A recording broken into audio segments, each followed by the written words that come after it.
Pastor Dave did a great job this weekend talking about gratitude for fathers. And we chose this psalm, Psalm 118, because it begins and ends with gratitude. Give thanks to the Lord, for he is good. His love endures forever. That's verse 1. You are my God, and I will exalt you. Give thanks to the Lord, for he is good. His love endures forever. That's verse 28 and 29. So you've got a bookend in the psalm of gratitude. Now, bookends are a common rhetorical device. We'll see this again next week when we talk about Psalm 8. It's a bookend, or what I like to call a literary sandwich. Let me give you an example. You remember when Jesus cursed the fig tree? In the Gospel of Mark, it says he cursed the fig tree, and then the next day came back and they saw that the fig tree had withered. So it's a bookend. What's in the middle of the bookend?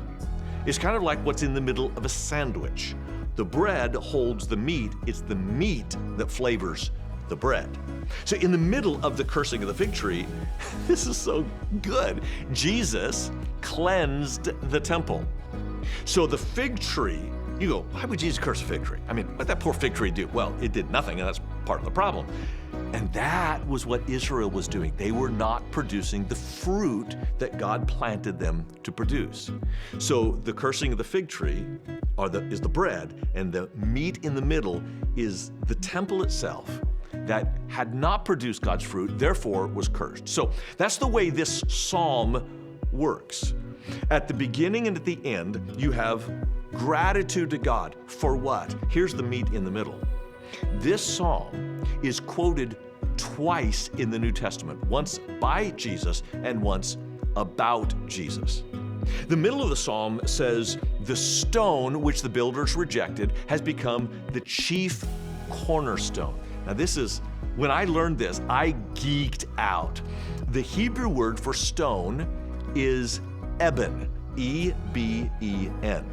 The Hebrew word for son is simply ben, B-E-N. And so the eben that the builder rejected has become the chief cornerstone. It sounds a lot like the son that the builder rejected. And in fact, long before Jesus was ever born, there were these rabbis that looked at that verse and say, the stone, that doesn't make any sense. It has to be a metaphor, kind of a play on words for the son. Before Jesus was born, rabbis said, this is not really about a rock, it's about a boy. Fast forward to Jesus' life, we're now in the third year of his ministry. Months before he is going to be executed, he tells this parable to the very people rejecting him, the Pharisees.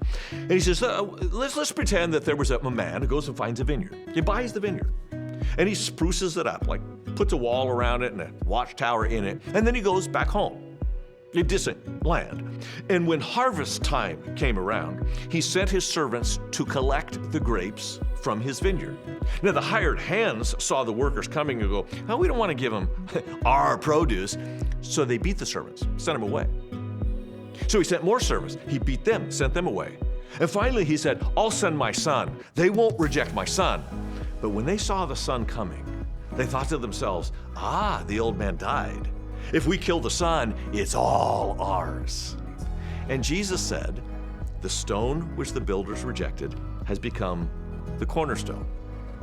You see, he is predicting from Psalm 118 his own sacrifice. It was the only parable that was ever correctly understood when Jesus gave it. Fast forward a few weeks, it's a Sunday, Jesus is going from the top of Mount Olives into Jerusalem. We call that the triumphal entry.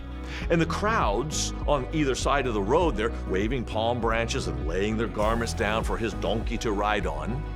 They quoted another part of this psalm. Hosanna, blessed is he who comes in the name of the Lord. Both of these passages are in Psalm 118. And both of these passages predict the coming of Jesus and specifically the rejection of Jesus. Now, why did we choose this psalm for Father's Day? Because it's a messianic psalm. It's predicting the coming of the Messiah. Here's why. Not everyone can be thankful on Father's Day. I hope you can be. And probably almost all of us can be thankful for something.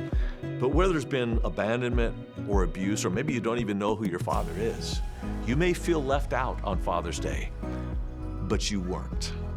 Because your Father in heaven gave the greatest gift for your greatest good by sending his own Son to die for our sins. And that is something worth talking about.